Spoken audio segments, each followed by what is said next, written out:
Market ಅಲ್ಲಿ crash ಬರ್ತಿದೆ ಅಂತ ಹೆದರ್ಕೊಂಡು ಭಯ ಪಡೋದ್ ಬಿಟ್ಟು ಆ ಕ್ರಾಶ್ ನಮ್ ಪರವಾಗಿ ಯೂಸ್ ಮಾಡ್ಕೊಳ್ಳೋದು ಅನ್ನೋದೇ ಬುದ್ಧಿವಂತಿಕೆ. ಈ ಕ್ರಾಶ್ ಇಟ್ಕೊಂಡು ನಾವು ಸಂಪಾದನೆ ಮಾಡ್ಬೋದಾ? ಇಲ್ಲ ಯಾವತ್ತೂ ಲಾಸ್ ಏನಾ? ಇಲ್ಲ ಈ ಕ್ರಾಶ್ ಇಟ್ಕೊಂಡು ಪ್ರಾಫಿಟ್ ಮಾಡ್ಬೋದಾ? ಆ ತರ ಯಾರ್ಯಾರು ಮಾಡಿದ್ದಾರೆ, ಅದ್ರಲ್ಲಿ ಏನೇನೆಲ್ಲ ಮಾಡಿದ್ದಾರೆ ಅಂತಾನೆ ಈ ವಿಡಿಯೋ ಡೀಟೇಲ್ ಆಗಿ ನೋಡೋದು. So this is Kishore here, founder and CEO of trade achievers. ಬನ್ನಿ ವಿಡಿಯೋ ಶುರು ಮಾಡೋಣ.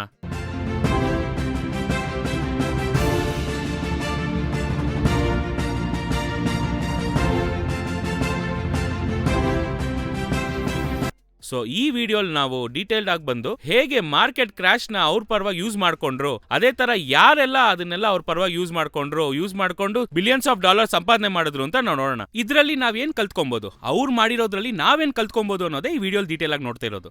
ಸೊ ಇದು 1929 ಗ್ರೇಟ್ ಡಿಪ್ರೆಷನ್. ಸೊ ಇದನ್ನ ನೋಡದೇ ಇರೋರು ಇದ್ರ ಬಗ್ಗೆ ಡೀಟೇಲ್ ಆಗಿ ನಾನು ಲಾಸ್ಟ್ ವಿಡಿಯೋ ಹಾಕಿದ್ದೀನಿ, ಹೋಗಿ ಫಸ್ಟ್ ಅದನ್ನ ನೋಡಿ. ಅವಾಗ ಡಿಪ್ರೆಷನ್ ಅಂದ್ರೆ ಏನು, ಅದರಿಂದ ಏನೇನ್ ಕಾನ್ಸಿಕ್ವೆನ್ಸಸ್ ಬಂತು, ಹೇಗೆ ಒಂದು ಕಂಟ್ರಿ ಡಿಪ್ರೆಷನ್ ಒಳಗೆ ಹೋಗುತ್ತೆ, ಇದ್ರ ಬಗ್ಗೆ ಡೀಟೇಲ್ ಆಗಿ ಮಾತಾಡಿದ್ದೀನಿ. ನೀವು ಮೊದಲು ಅದನ್ನ ನೋಡಿದ್ರೆ ಇನ್ನೂ ಈಸಿ ಆಗಿರುತ್ತೆ. ಸರಿ, ಇವಾಗ ನಾವು ನೋಡ್ತಾ ಇರೋದು ಫಸ್ಟ್ ಯಾರ ಬಗ್ಗೆ ಅಂತ ನೋಡಿದ್ರೆ ದಿಸ್ ಇಸ್ ಜೆಸ್ಸಿ ಲಿವರ್ಮೋರ್. ಇವ್ರು ಯಾರು ಅಂತ ನೋಡಿದ್ರೆ 1929 ಕ್ರಾಶ್ ಬರುವಾಗ ಹಿ ಮೇಡ್ ಅರೌಂಡ್ $100 million. ಇವತ್ತಿರೋ ವ್ಯಾಲ್ಯೂಗೆ ಹತ್ತತ್ರ $3 billion ಮಾಡಿದ್ದಾರೆ. ಇವರು ಏನು ಅಂತ ನೋಡಿದ್ರೆ ಇವ್ರ ಲೈಫ್ ಹಿಸ್ಟ್ರಿ ನಿಮಗೆ ಬೇಕು ಅಂದ್ರೆ ಹೇಳಿ. ಜೆಸ್ಸಿ ಲಿವರ್ಮೋರ್ ಬಗ್ಗೆ ನಾನು ಇನ್ನೂ ಡೀಟೇಲ್ ಆಗಿ ವಿಡಿಯೋ ಮಾಡ್ತೀನಿ ಫ್ಯೂಚರಲ್ಲಿ. ಜೆಸ್ಸಿ ಲಿವರ್ ಬಗ್ಗೆ ನಿಮಗೆ ಫುಲ್ ಆಗಿ ಗೊತ್ತಾಗಬೇಕು, ಅವ್ರು ಯಾವ ತರ ಸ್ಟ್ರಾಟಜೀಸ್ ಯೂಸ್ ಮಾಡಿದ್ರು, ಅವ್ರು ಯಾವ ತರ ಮಾರ್ಕೆಟ್ ಅಲ್ಲಿ ಸಂಪಾದನೆ ಮಾಡಿದ್ರು, ಅವ್ರ ಹಿಸ್ಟ್ರಿ ಬಗ್ಗೆ ಗೊತ್ತಾಗಬೇಕಂದ್ರೆ ಕೆಳಗೆ ಕಮೆಂಟ್ ಮಾಡಿ, ನಾನು ಖಂಡಿತ ಅದ್ರ ಬಗ್ಗೆ ಡೀಟೇಲ್ ಆಗಿ ವಿಡಿಯೋ ಹಾಕ್ತೀನಿ. ಇವಾಗ ಜಸ್ಟ್ ಒಂದು ಜಿಸ್ಟ್ ಆಗಿ ಹೇಳ್ತೀನಿ. ಇವ್ರೇನ್ ಮಾಡಿದ್ರು ಅಂದ್ರೆ ಪ್ರೈಸ್ ಆಕ್ಷನ್ ಇಟ್ಕೊಂಡು ಟ್ರೇಡ್ ಮಾಡಿದ್ರು. Price action in the sense, ಹೇಗೊಂದು ಮಾರ್ಕೆಟ್ ಬಂದು ಮೊಮೆಂಟಮ್ ಇದೆ. ಇವಾಗಿರೋ ತರ ನಮಗೆ ಅವತ್ತು ಚಾರ್ಟ್ ಫೆಸಿಲಿಟಿ ಇಲ್ಲ. ಇವಾಗ ಹೇಗೆ ಅಂದ್ರೆ ನಾವು ಒಂದು ಸೈಟ್ಗೆ ಹೋಗಿ ಚಾರ್ಟ್ಸ್ ಈಸಿಯಾಗಿ ನಿಫ್ಟಿ 50 ಚಾರ್ಟ್ ತೆಗಿತೀವಿ, ಬ್ಯಾಂಕ್ ನಿಫ್ಟಿ ಚಾರ್ಟ್ ತೆಗಿತೀವಿ, ಈಸಿಯಾಗಿ ಅನಲೈಸ್ ಮಾಡ್ತೀವಿ 1 minute ಚಾರ್ಟ್. ಇವ್ರಿಗೆ ಆ ತರ ಅಲ್ಲ, ಎವ್ರಿಥಿಂಗ್ ವಾಸ್ ಒಂದು ಟಿಕರ್ ಟೇಪ್. ಆ ಟಿಕರ್ ಟೇಪ್ ಅಲ್ಲಿ ಇವ್ರೇನಂದ್ರೆ ಅವ್ರ ಬೋರ್ಡ್ ಬಾಯ್, ಚಾಕ್ ಬಾಯ್, ಈ ಪ್ರೈಸಸ್ ಎಲ್ಲ ಬರೆಯೋದ್ ಕೆಲಸ.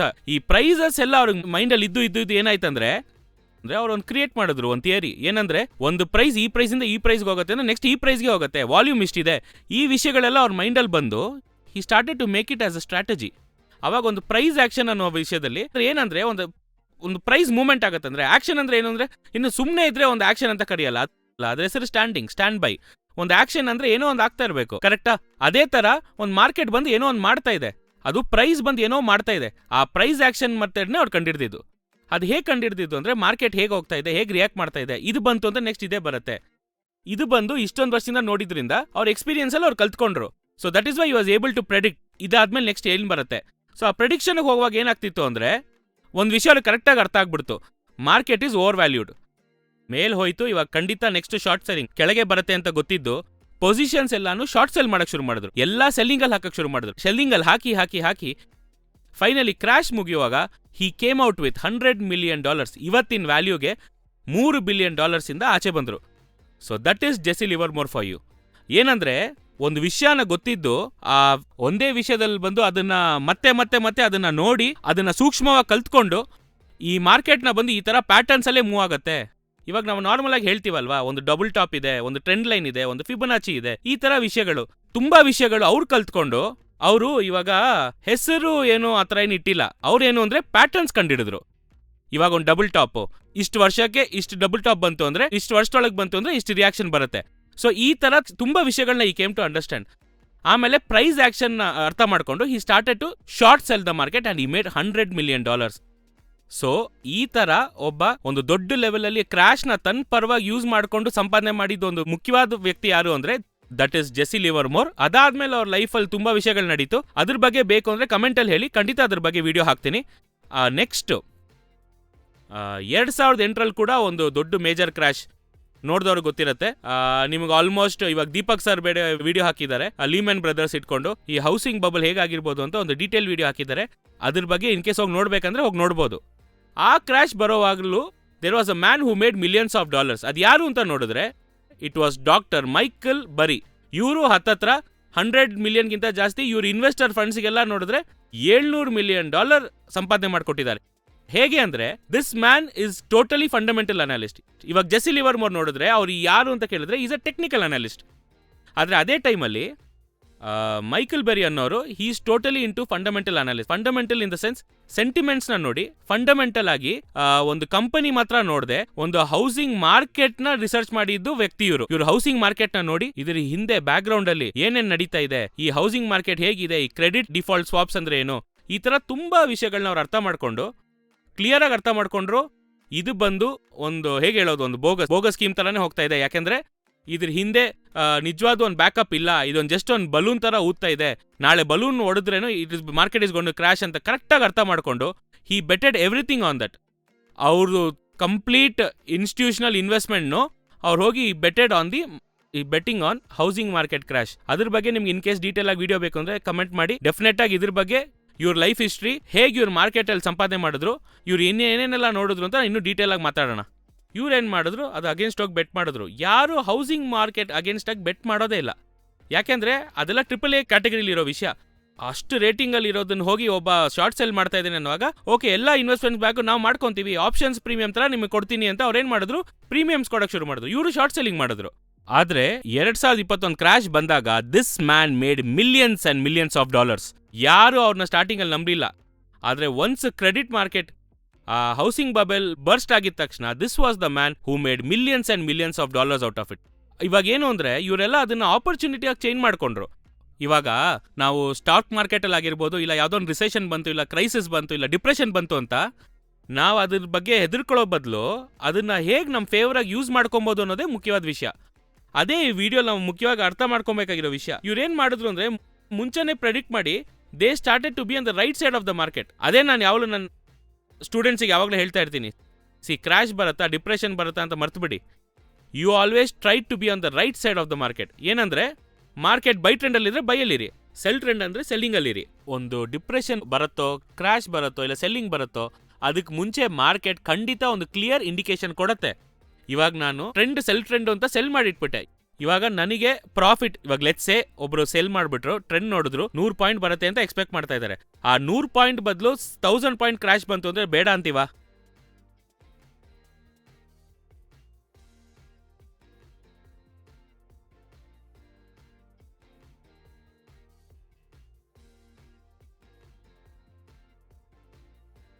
ಸೊ ವಿಷಯ ಏನು ಅಂದ್ರೆ ಇದು ಕ್ರಾಶೇ ಬರುತ್ತಾ ಇಲ್ಲ ಅನ್ನೋದು ಮುಖ್ಯ ಅಲ್ಲ, ಆದರೆ ಅದು ಬರೋವಾಗ ನಾವು ಯಾವ ಸೈಡಲ್ಲಿ ಇರ್ತೀವಿ ಅನ್ನೋದು ತುಂಬ ಮುಖ್ಯ. ಇವಾಗ ಅದನ್ನೇ ನಾವು ಏನು ಹೇಳ್ತೀವಿ ಅಂದರೆ, ಇವಾಗ ಆ್ಯಕ್ಚುಲಿ ಏನು ಅಂದರೆ ಇವಾಗ ಹತ್ತತ್ರ ನೆಕ್ಸ್ಟು, ಇವಾಗ ನಾನು ಇಷ್ಟೊತ್ತು ಇವ್ರ ಬಗ್ಗೆ ಹೇಳ್ತಾ ಇದ್ದೆ. ಅದೇ ಥರ 2020ರಲ್ಲಿ ಸ್ಟಾಕ್ ಮಾರ್ಕೆಟ್ ಕೋವಿಡ್ ಟೈಮಲ್ಲಿ ಕ್ರಾಶ್ ಬಂತು. ಈ ಕ್ರಾಶ್ ನೋಡಿದ್ರೆ ಹತ್ತತ್ರ ಇದು ಬರಕ್ಕೆ 6 ತಿಂಗಳು 1 ವರ್ಷ ಮುಂಚೆನೆ ನನ್ನೇ ಪರ್ಸನಲ್ ಆಗಿ ಇವಾಗ ನೀವು ನನ್ನ 3-4 ಇಯರ್ಸ್ ಅಲ್ಲಿ ಫಾಲೋ ಮಾಡ್ತಿದ್ರೆ ಗೊತ್ತಾಗುತ್ತೆ. ನಾನು 2019ರಲ್ಲೇ 2020 ಕ್ರಾಶ್ ಬರುತ್ತೆ ಅಂತ ಪ್ರೆಡಿಕ್ಟ್ ಮಾಡಿದ್ವಿ. ಅದು ತುಂಬಾ ಜನಕ್ಕೆ ಇವಾಗ ಹೊಸದಾಗಿ ಬಂದಿರೋ ನಮ್ಮ ಸಬ್ಸ್ಕ್ರೈಬರ್ಸ್ಗೆ ಗೊತ್ತಾಗದೇ ಇರ್ಬೋದು. ಇವಾಗ ನಾನು ಚಿಕ್ಕ ಕ್ಲಿಪ್ ಮಾತ್ರ ತೋರಿಸ್ತೀನಿ. ಆ ಕ್ಲಿಪ್ ನ ನೋಡಿ ನಾವು 2019 2020 ಕ್ರಾಶ್ ಬರುತ್ತೆ ಅಂತ ಕ್ಲಿಯರ್ ಆಗಿ ಪ್ರೆಡಿಕ್ಟ್ ಮಾಡಿದ್ವಿ. ಆ ಕ್ಲಿಪ್ ನ ನೋಡಿ ಇವಾಗ. Yes, I do believe there is going to be a huge financial market crisis. ಒಂದು ದೊಡ್ಡ ಸ್ಟಾಕ್ ಮಾರ್ಕೆಟ್ ಕ್ರಾಶ್ ಬರುತ್ತೆ ಅಂತ ನಾನು ಫರ್ಮ್ ಆಗಿ ಬಿಲೀವ್ ಮಾಡ್ತಾ ಇದ್ದೀನಿ. ಇದೊಂದು ಜಸ್ಟ್ ಒಂದು ಇನ್ಫಾರ್ಮೇಶನ್ಗೋಸ್ಕರ ನಾನು ನಿಮ್ಗೆ ಹೇಳ್ತಾ ಇದ್ದೀನಿ. 1929 ಆದ್ಮೇಲೆ 90 ಇಯರ್ ಸೈಕಲ್ ಅಲ್ಲಿ ಕರೆಕ್ಟ್ ಆಗಿ ಬರೋದು 2019. ಕರೆಕ್ಟಾಗಿ ಇವಾಗ ಕರೆಕ್ಟಾಗಿ ನಾವು ಇವಾಗಿರೋ ಇಯರ್ 2019. ಇದರಿಂದ 2020 we can expect a major financial crisis or a stock market plunge in the market. 20% Nifty crash ಆಯ್ತು ಅಂದ್ರೆ it is a huge crash. ಇವಾಗ US ಅಲ್ಲಿ ದೊಡ್ಡ ಕ್ರಾಶ್ ಬಂತು ಅಂದಾಗ ಇವಾಗ ನೀವು ಯೋಚನೆ ಮಾಡಿ ನಾವೆಲ್ಲಿರ್ತೀವಿ ಅಂತ. Nifty I am expecting a bigger crash than 2007. ದೊಡ್ಡ ಮಾರ್ಕೆಟ್ ಕ್ರೈಸಿಸ್ ಎಷ್ಟು ದೊಡ್ಡದಾಗಿ ಬಂತೋ ಅದಕ್ಕಿಂತ ಒಂದು ದೊಡ್ಡ ಕ್ರೈಸಿಸ್ ಬರೋಕ್ಕೆ ರೆಡಿ ಆಗಿದೆ. ಅದು ನಾವು ಫ್ಯಾಕ್ಚುಯಲ್ ಆಗಿ ತುಂಬಾ ವಿಷಯಗಳಿದೆ, ಅದು ಇಲ್ಲಿ ಇವಾಗ ಡಿಸ್ಕಸ್ ಮಾಡೋದು ಬೇಡ. ನಮ್ಮ ಜನರು ತಕ್ಷಣ ಜಾಸ್ತಿ ಆಯ್ತು ಅಂದ್ರೆ ಆವರೇಜ್ ಮಾಡ್ಬಿಡ್ತಾರೆ. ಓಕೆ, ಬೈ ಟ್ರೆಂಡ್ ಸ್ಟಾರ್ಟ್ ಆಯ್ತು ಮತ್ತೆ ಬೈ ಮಾಡೋಣ. ಸೊ ಯಾಕೆ ಆವರೇಜ್ ಮಾಡೋದು ಯಾಕೆ ಜಾಸ್ತಿ ಮಾಡ್ತಾರೆ ಅಂದ್ರೆ ಪ್ರಾಫಿಟ್ ಬುಕಿಂಗ್. ಮೇಲ್ ಸೇಲ್ ಮಾಡಿದವರು 700 ಪಾಯಿಂಟ್ ಪ್ರಾಫಿಟ್ ಬಂದಾಯ್ತು. ಓಕೆ, ಇಲ್ಲಿಂದ ಸ್ವಲ್ಪ ರಿಜೆಕ್ಷನ್ ಬರುತ್ತೆ ಗೊತ್ತಾದ್ಮೇಲೆ ಏನ್ ಮಾಡ್ತಾರೆ, ಕ್ಲೋಸ್ ಮಾಡಿದಾಗ ಏನಾಗುತ್ತೆ, ಪೊಸಿಷನ್ ಜಾಸ್ತಿ ಆಗುತ್ತೆ. ಇದನ್ನ ನೋಡಿ ನಮ್ಮ ಜನರು ಏನ್ ಮಾಡ್ತಾರೆ ಅಂದ್ರೆ ಮೇಲ್ ಸೇಲ್ ಮಾಡ್ದಲ್ಲ ಬೈ ಮಾಡ್ತಾರಲ್ಲ, ಅದು ಕೆಳಗೆ ಬಂದು double the average. Okay, complete ಆಗಿ ಕಳ್ಕೊಂಡಿದ್ದೆಲ್ಲ ಸಿಗ್ಲಿ ಅಂತ 2 ಲಾಟ್ ಬೈ ಮಾಡ್ತಾರೆ. ಅದಾದ್ಮೇಲೆ ಒಂದು 100 ಪಾಯಿಂಟ್ ಏರಿದ್ಮೇಲೆ ಅಲ್ಲಿಂದ 700-800 ಪಾಯಿಂಟ್ ಹೊಡಿತಾನೆ. So don't go for buy. ಆದಷ್ಟು ಮಾರ್ಕೆಟ್ ಜಾಸ್ತಿ ಆಗ್ತಾ ಸೆಲ್ಲಿಂಗ್ ಅಲ್ಲಿರಿ. Nifty is not in a buy trend. Nifty ಇನ್ನು ಸೆಲ್ ಟ್ರೆಂಡ್ ಅಲ್ಲೇ ಇದೆ. ಸೊ ಮೇಲ್ ಹೋಗ್ತಾ it is an opportunity to sell ಹೋಗ್ತೀರಾ ಅಂದ್ರೆ targets will be 10,200 first target. ಅದಾದ್ಮೇಲೆ ಇನ್ನೂ ಡೌನ್ ಟ್ರೆಂಡ್ ಹೋಗುವಾಗ 9800 ಆ್ಯಂಡ್ 9200 ಹಾಗೆ ಹೋಯ್ತು ಅಂದರೆ 8900 ಬಂದು ನಿಲ್ಲತ್ತೆ ನಿಫ್ಟಿ. 1929 ಯಾ ಕರೆಕ್ಟ್ 1929 ಬಂದು ಬೇರ್ market, the great depression. So ಆ ಸೈಕಲಲ್ಲೇ ದ 90 ಇಯರ್ ಸೈಕಲ್ ಅಂತಾರೆ. ಸೊ ಈ 90 ಇಯರ್ ಸೈಕಲಲ್ಲೇ ನಾವು ಇರೋದು. ಸೊ ಆಲ್ಮೋಸ್ಟ್ ಇವಾಗ ನಾವು ಯಾವ ಟೈಮಲ್ಲಿ ಇದೀವಿ ಅಂದರೆ ಸ್ಟಾಕ್ ಮಾರ್ಕೆಟ್ ಕ್ರಾಶ್ ಆಗೋ ಟೈಮಲ್ಲಿ ಇದೀವಿ. ನಾನು ಆಲ್ರೆಡಿ ಹೇಳಿತರ ಅದೇ level 9200 to 9400 will be your target for Nifty 50. So still video ನೋಡೋರ್ಗೆ ಅರ್ಥ ಆಗುತ್ತೆ ಅನ್ಸುತ್ತೆ, ನಿಫ್ಟಿ ಇನ್ನೂ ಬೈ ಟ್ರೆಂಡ್ಗೆ ಹೋಗಿಲ್ಲ, ಇನ್ನೂ ಡಿಸ್ಟ್ರಿಬ್ಯೂಷನ್ ಫೇಸಲ್ಲೇ ಇದೆ. So it is a pure stop loss hunting. ಇದನ್ನ ನಂಬಿ ಫುಲ್ಲಾಗಿ ಬೈ ಟ್ರೆಂಡ್ ಇದೆ ಅಂತ ಒಳಗೆ ಹೋಗಬೇಡಿ. ನಮ್ಮ ಸಬ್ಸ್ಕ್ರೈಬರ್ ಆಗಿರ್ಬೋದು, this is my advice. Still we are not in a buy trend. So 260 to 290 ಅದು ಬಂದು ಸ್ಟಾಪ್ ಲಾಸ್ ಝೋನ್. ಅದು ಸ್ಟಾಪ್ ಲಾಸ್ ಬರೋದಕ್ಕೆ ಅಷ್ಟು ದೂರ ಮಾರ್ಕೆಟ್ನ ಮೇಲ್ ತೊಗೊಂಡೋಗಕ್ಕೆ ಆಗತ್ತೆ. ಸೊ ಜಸ್ಟ್ ಇವಾಗ ಬ್ಲೈಂಡಾಗಿ ಹೋಗಿ ಬೈ ಮಾಡಿಬಿಡ್ಬೇಡಿ 12,000 ಮೇಲೆ ಕ್ಲೋಸ್ ಆಯಿತು ಅಂತ. Still it is not a buy trend. 12,000 range market touch ಮಾಡುವಾಗ ಬೈ ಮಾಡೋಣ ಅಂತ ಎಲ್ಲ ಬೈ ಮಾಡ್ತಾರೆ. ಇವಾಗ ಎಲ್ಲಾರನ್ನೂ ಬೈ ಮಾಡಕ್ಕೆ ಬಿಟ್ಬಿಟ್ಟು ಒಟ್ಟಿಗೆ ಎಲ್ಲ ಬೈಯರ್ಸ್ ಬಂದಮೇಲೆ ಇಲ್ಲಿ ಆಲ್ರೆಡಿ ಕೆಳಗಿರೋ ಬೈಯರ್ಸ್ ಬೈ ಎಲ್ಲ ಏನು ಮಾಡ್ತಾರೆ, ಪ್ರಾಫಿಟ್ ಬುಕ್ಕಿಂಗಲ್ಲಿ ನಿಮ್ಮ ತಲೆಯಲ್ಲಿ ಕಟ್ಬಿಟ್ಟು ಆಚೆ ಬಂದುಬಿಡ್ತಾರೆ. And market starts to fall all the way to the down side. ಇವಾಗಲೂ my view on Nifty is in sell trend. ಇನ್ನೂ ಬೈ ಟ್ರೆಂಡ್ ಚೇಂಜ್ ಆಗಿಲ್ಲ. ಇಷ್ಟು ದಿವಸ ನಡೆದಿದ್ದೇನು ಅಂದರೆ it was just a distribution phase. ಮೇಲಿರೋವರೆಗೂ ಆದಷ್ಟು ಡಿಸ್ಟ್ರಿಬ್ಯೂಟ್ ಎಲ್ಲಾರನ್ನೂ ಅವ್ರ ಇನ್ಸ್ಟಿಟ್ಯೂಷನ್ ಮಾಡ್ತಾ ರಿಟೇಲ್ ಟ್ರೇಡರ್ಸ್ ತೊಗೊತಾನೆ ಇದ್ರು. ಅದೆಲ್ಲ ತೊಗೊಂಡ್ಮೇಲೆ ಏನಾಯಿತು, ಒಟ್ಟಿಗೆ ಸೆಲ್ ಆಫ್ ಮಾಡಿದ ತಕ್ಷಣ market started to fall. Almost 6 to 8 ಮಂತ್ಸಿಂದ ಹೇಳ್ತಾ ಇದ್ದೀವಿ ಮಾರ್ಕೆಟಲ್ಲಿ ಒಂದು ದೊಡ್ಡ ಲೆವೆಲಲ್ಲಿ ಮಾರ್ಕೆಟ್ ಕ್ರ್ಯಾಶ್ ಆಗುತ್ತೆ ಅಂತ. ಅದು ಬಂದೇ ಬರುತ್ತೆ. ಅದು ನನ್ನ ಹಳೆ ವೀಡಿಯೋಸ್ ತೆಗೆದು ನೋಡಿದ್ರೆ ನಿಮ್ಗೆ ಹೇಳಿರ್ತೀನಿ. ಏನು ಅಂದರೆ 2019 ನವೆಂಬರಿಂದ 2020 ಒಳಗೆ ನಿಮ್ಗೊಂದು ದೊಡ್ಡ ಸೈಕಲ್ ಮಾರ್ಕೆಟ್ ಸೈಕಲ್ಸಲ್ಲಿ ಬಂದು ಕ್ರ್ಯಾಶ್ ಬರೋಕ್ಕೊಂದು ಚಾನ್ಸಸ್ ಇದೆ ಅಂತ ಹೇಳಿದ್ದೆ. ಏನಂದರೆ ನಮ್ಮ ಜನರು ಏನು ಎಕ್ಸ್ಪೆಕ್ಟ್ ಮಾಡ್ತಾರೆ ಅಂದರೆ ಕ್ರ್ಯಾಶ್ ಅಂತ ಹೇಳಿದ ತಕ್ಷಣ, ಆ ವಿಡಿಯೋ ಹಾಕಿದ ತಕ್ಷಣ ನೆಕ್ಸ್ಟ್ ಡೇನೇ ಏನು ಎಕ್ಸ್ಪೆಕ್ಟ್ ಮಾಡ್ತಾರೆ, ಒಂದು ವಾರ ಒಂದು ತಿಂಗಳಲ್ಲೇ ಒಂದು 2,000 - 3,000 ಪಾಯಿಂಟ್ ಒಂದೇ ಗ್ಯಾಪಲ್ಲಿ ಕಮ್ಮಿ ಬರಬೇಕು ಅಂತ ಎಕ್ಸ್ಪೆಕ್ಟ್ ಮಾಡ್ತಾರೆ. In case if you take any kind of crash in the market, it doesn't come in a single stroke. ಒಂದು ದಿನಕ್ಕೆ ಮಿನಿಮಮ್ ಏನು ಹೇಳೋದು, ಒಂದು 5%, 10% ಈ ಥರನೇ ನಿಮಗೆ ಒಂದು 3% ಇಂದ ಒಂದು 5%ವರೆಗೂ ಮಾರ್ಕೆಟ್ ಡೌನ್ ಟ್ರೆಂಡಲ್ಲಿ ಬರ್ತಾನೆ ಇರುತ್ತೆ. ಸೊ 3% ಕೆಳಗೆ ಬಂದು 30% ಕೆಳಗೆ ಬಂದರೂ ಅದು ಕ್ರ್ಯಾಶ್ ಲೆಕ್ಕಕ್ಕೆ ಬರೋದು. ನೀವು ಅದನ್ನ ಫಸ್ಟ್ ಅರ್ಥ ಮಾಡ್ಕೊಬೇಕು. ಇವಾಗ ಏನು ಅಂದರೆ, ಓಕೆ ಸರಿ ಇವರು ಹೇಳ್ತಿದ್ರು ಅಪ್ ಟ್ರೆಂಡ್ ಆಗಿ ಡೌನ್ ಟ್ರೆಂಡ್ ಆಗ್ತಾ ಇರುತ್ತೆ ಅಂತ. ಶೋಸ್ ನೋಡಿದ್ರ ಇಲ್ಲ ನಾನು ಹಳೆ ವಿಡಿಯೋಸ್ ನೋಡಿದ್ರೆ ನಿಮಗೆ ಗೊತ್ತಾಗುತ್ತೆ. ಇವಾಗ ಅದೇ ಥರ ಡೌನ್ ಟ್ರೆಂಡಲ್ಲಿ ಬರ್ತಾ ಇದೆ. ಓಕೆ ಇವರು ಕ್ರ್ಯಾಶ್ ಅಂತ ತಾನೇ ಹೇಳಿದ್ದು. ಇವಾಗ ಕೊರೋನಾ ವೈರಸ್ಸಿಂದ ಮೇ ಬಿ ಮಾರ್ಕೆಟ್ ಕ್ರ್ಯಾಶ್ ಆಗಿರ್ಬೋದು. ದ ಥಿಂಗ್ ಇಸ್, ಕ್ರ್ಯಾಶ್ ಬರುತ್ತೆ ಅನ್ನೋದು it is a cycle actually. Through analysis what we identify is, ಒಂದು 90 ವರ್ಷಕ್ಕೆ ಒಂದು ಸೈಕಲ್ ಇದೆ. ಆ 90 ಇಯರ್ ಸೈಕಲಲ್ಲಿ ನೋಡಿದ್ರೆ ಮಾರ್ಕೆಟ್ ಕ್ರ್ಯಾಶ್ ಆಗೋದು ಅನ್ನೋದು ಇಟ್ಸ್ ಏನು ಹೇಳೋದು, it is a technical analysis. So ಅದನ್ನು ಅನಲೈಸ್ ಮಾಡುವಾಗ 90 ವರ್ಷ ಆದಮೇಲೆ ಮತ್ತೆ 1929 ಡಿಪ್ರೆಷನ್ ಥರನೇ ಒಂದು ಕ್ರ್ಯಾಶ್ ಬರುತ್ತೆ ಅಂತ ಒಂದು ಅನಾಲಿಸಿಸ್. ಆದರೆ ಅದು ಹೇಗೆ ಬರುತ್ತೆ ಅಂತ ನಮಗೆ ಗೊತ್ತಿಲ್ಲ. ಅದು ಮೇ ಬಿ ಒಂದು failing of sector or index or bank ಆಗಿರ್ಬೋದು, ಒಂದು IT ಆಗಿರ್ಬೋದು, ಇಲ್ಲ ಒಂದು ವೈರಸ್ ಕೂಡ ಆಗಿರ್ಬೋದು. It depends on the market ಬಂದು ಕೊರೋನಾ ವೈರಸ್ ಆಗಿರ್ಬೋದು, ಇಲ್ಲ ಯಾವುದೋ ನ್ಯೂಸ್ ಕೂಡ ಆಗಿರ್ಬೋದು. Market moves because of buyers and sellers. ಅದನ್ನು ಮಾತ್ರ ಕರೆಕ್ಟಾಗಿ ಜ್ಞಾಪಕ ಇಟ್ಕೊಳ್ಳಿ. ಎಷ್ಟು ದೊಡ್ಡ ವೈರಸ್ ಬಂದರೂ ಮಾರ್ಕೆಟಲ್ಲಿ ಯಾರೂ ಹೆದರ್ಕೊಳ್ದೆ ಹಾಗೆ ಪೊಸಿಷನ್ ಇಟ್ಟಿದ್ರು ಅಂದರೆ ಮಾರ್ಕೆಟ್ ಹಾಗೆ ಇರುತ್ತೆ. ಎಲ್ಲರೂ ಅದು ದಾಟಿ ಫಿಯರು ದಾಟಿ ಬೈ ಮಾಡೋಕ್ಕೆ ಶುರು ಮಾಡೋದು ಅಂದರೆ ಮಾರ್ಕೆಟ್ ಮೇಲೆ ಹೋಗುತ್ತೆ. ಆದರೆ ಇವಾಗ ಇದೇ ರೀಸನ್ ಆಗಿ ತೋರಿಸಿ ಏನು ಮಾಡೋಕ್ಕೆ ಶುರು ಮಾಡೋದು, DIs ಎಲ್ಲ they have started to sell their positions. ಅದಕ್ಕೆ ಮಾರ್ಕೆಟ್ ಫುಲ್ಲ ಕೆಳಗೆ ಬಂದುಬಿಟ್ಟಿದೆ. So retail traders don't go and get caught up in the big fish. So ಈ ಟೈಮಲ್ಲಿ ಅವ್ರು ಹಂಟಿಂಗ್ ಮಾಡ್ತಾ ಇರುವಾಗ ನೀವು ಒಳಗೆ ಹೋಗ್ಬಿಟ್ಟು ಮತ್ತೆ ಏನು ಮಾಡಬೇಡಿ, ಡೌನ್ ಟ್ರೆಂಡ್ ಆಯಿತು, ಇನ್ನೊಂದು 300 ಪಾಯಿಂಟ್ ಡೌನ್ ಟ್ರೆಂಡ್ ಆಯಿತು, ಇವಾಗ ಜಾಸ್ತಿ ಆಗುತ್ತೆ ಅಂತ ಬೈ ಮಾಡಿ ಆವರೇಜ್ ಮಾಡಿ ಲಾಸ್ ಮಾಡ್ಕೊಂಬೇಡಿ. Still Nifty is in sell trend. All right. So clip ನೋಡಿದ್ರಾ? ಇವಾಗ ನಾನು ಇದನ್ನ ಹೇಗೆ ಪ್ರೆಡಿಕ್ಟ್ ಮಾಡಿದೆ? 2019 2020 ಕ್ರಾಶ್ ಬರುತ್ತೆ ಅಂತ ಹೇಗೆ ಪ್ರೆಡಿಕ್ಟ್ ಮಾಡಿದೆ? ನನಗೆ ಕೋವಿಡ್ ಬರುತ್ತೆ ಅಂತ ಗೊತ್ತಿತ್ತಾ? ಇಲ್ಲ, ಗೊತ್ತಿಲ್ಲ. ಬಟ್ ಏನಂದ್ರೆ I wanted to be on the right side of the market. ನನ್ನ ಪ್ರಕಾರ ಏನಂದ್ರೆ market direction next selling.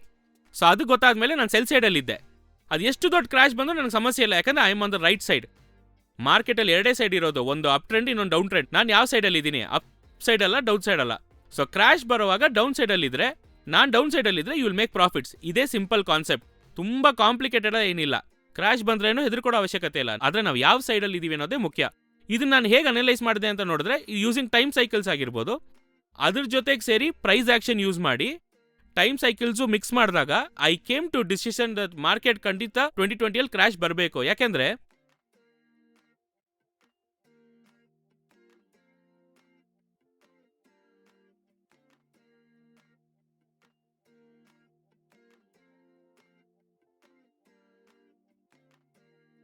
History repeats it self ಅಂತ ಒಂದು ವಿಷಯ ಹೇಳ್ತೀವಿ. ನಮ್ಮ ಮುಂಚೆ ಏನು ನಡೀತೋ ಅದೇ ಮತ್ತೆ ಮತ್ತೆ ಮತ್ತೆ ನಡೀತಾನೆ ಇರುತ್ತೆ. ಆ ಥರ ಇರುವಾಗ ನಿಮ್ಗೊಂದು 90 ಇಯರ್ ಸೈಕಲ್, ಈ ಥರ ಡಿಫ್ರೆಂಟ್ ಟೈಪ್ಸ್ ಆಫ್ ಸೈಕಲ್ಸ್ ಇದೆ. ಆ ಸೈಕಲಲ್ಲಿ ನೋಡುವಾಗ ಪ್ರೈಸ್ ಆಕ್ಷನು ನನಗೆ ಗೊತ್ತಿರೋದ್ರಿಂದ ಅವೆರಡು ಬ್ಲೆಂಡ್ ಮಾಡಿ ನೋಡಿದಾಗ it game A clear indication Nifty ಈ ಲೆವೆಲಿಂದ ಬರೀ ಸೆಲ್ಗೆ ಹೋಗುತ್ತೆ. ಅದಕ್ಕೆ ನಾನು ಎಲ್ಲ ಶೋಸಲ್ಲೂ ಹೇಳಿದ್ದೆ, ನಮ್ಮ ಚಾನಲ್ಸಲ್ಲೂ ಹೇಳಿದ್ದೆ, ನಮ್ಮನ್ನ ಆ ಟೈಮಲ್ಲಿ ಫಾಲೋ ಮಾಡಿದವರೆಲ್ಲ they made good amount of returns.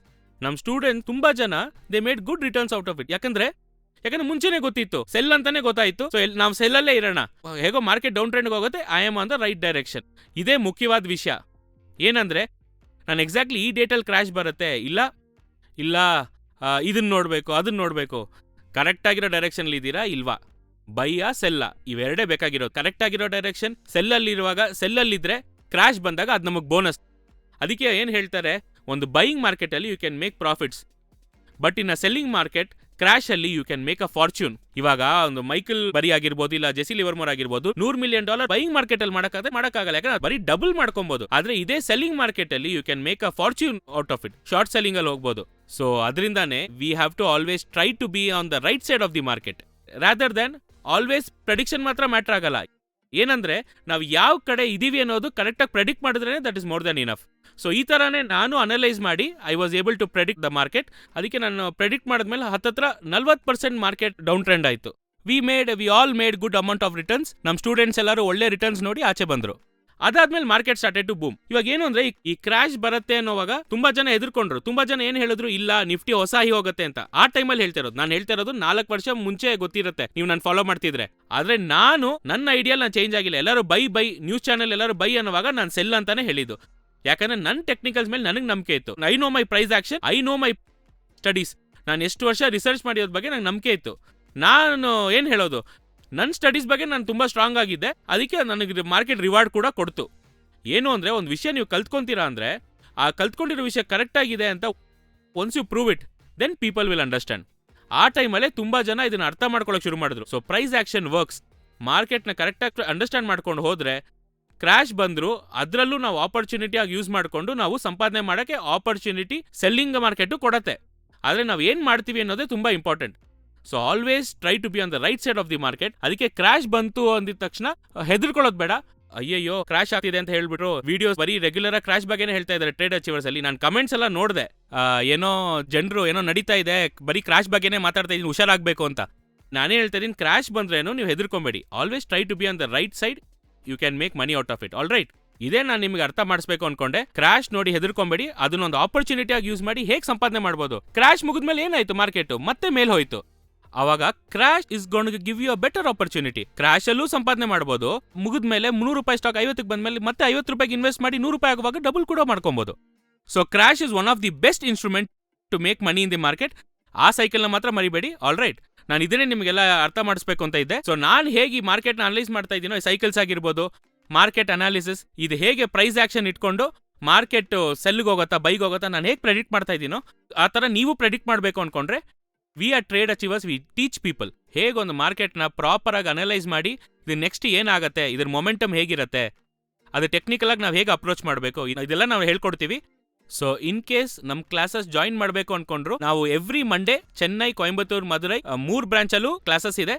So ನೀವು ಇಲ್ಲಿ ಕೊಟ್ಟಿರೋ ನಂಬರ್ಗೆ ನೀವು ಕಾಲ್ ಮಾಡಿ ಕೇಳಿದ್ರೆ they will give you all the details. ಅದೇ ಥರ ಬ್ಯಾಂಗ್ಳೂರಲ್ಲಿ ನಮಗೆ Friday and Saturday every week ನಮಗೆ ಕ್ಲಾಸಸ್ ಇದೆ. ಅಲ್ಲೂ ನೀವು ಜಾಯಿನ್ ಮಾಡ್ಬೇಕು ಅನ್ಕೊಂಡ್ರು ಜಾಯಿನ್ ಮಾಡ್ಬೋದು. ಇನ್ ಕೇಸ್ ಡೈಲಿ ಬ್ರಾಂಚಸ್ಗೆ ಬರೋಕ್ಕಾಗದೇ ಇರೋರು ಎವ್ರಿ ಸ್ಯಾಟರ್ಡೇ ನಮಗೆ ವೀಕೆಂಡ್ ಕ್ಲಾಸಸ್ ಇರೋದೆ. ನೀವು ಅದಕ್ಕೂ ಬೇಕಂದ್ರೆ ಕಾಲ್ ಮಾಡಿ ಕೇಳಿದ್ರೆ they will give you all the details. And specially ಇದು ಯಾವುದಕ್ಕೂ ಬರೋಕ್ಕಾಗದಿರೋರು, ಬೇರೆ ಸ್ಟೇಟಲ್ಲಿ ಇರೋರು, ನನಗೆ ಬರೋಕ್ಕಾಗಲ್ಲ ಅಂತ ಹೇಳೋರು, we do have online classes as well. ಅದಕ್ಕೂ ಬೇಕಂದ್ರೆ ನೀವು ಕಾಲ್ ಮಾಡಿ ತಿಳ್ಕೊಬೋದು. ಸೊ ಇದ್ರ ಬಗ್ಗೆ ಎಲ್ಲ ಕೆಳಗೆ ಕೊಟ್ಟಿರೋ ನಂಬರ್ಗೆ ಕಾಲ್ ಮಾಡಿ ಕೇಳಿದ್ರೆ they will give you all the details. All right, so crash ನೋಡಿ ಹೆದರ್ಕೊಂಬೇಡಿ. ಮಾರ್ಕೆಟ್ ಏನು ಅಂತ ಅರ್ಥ ಮಾಡಿಕೊಂಡು you try to be on the right side of the market and the market will reward you. ಖಂಡಿತ ನೀವು ಮಾರ್ಕೆಟಿಂದ ಸಂಪಾದನೆ ಮಾಡಿ ಆಚೆ ಬರ್ಬೋದು if you know how to predict the markets. All right, I hope this video was useful. Thank you very much for joining. Take care.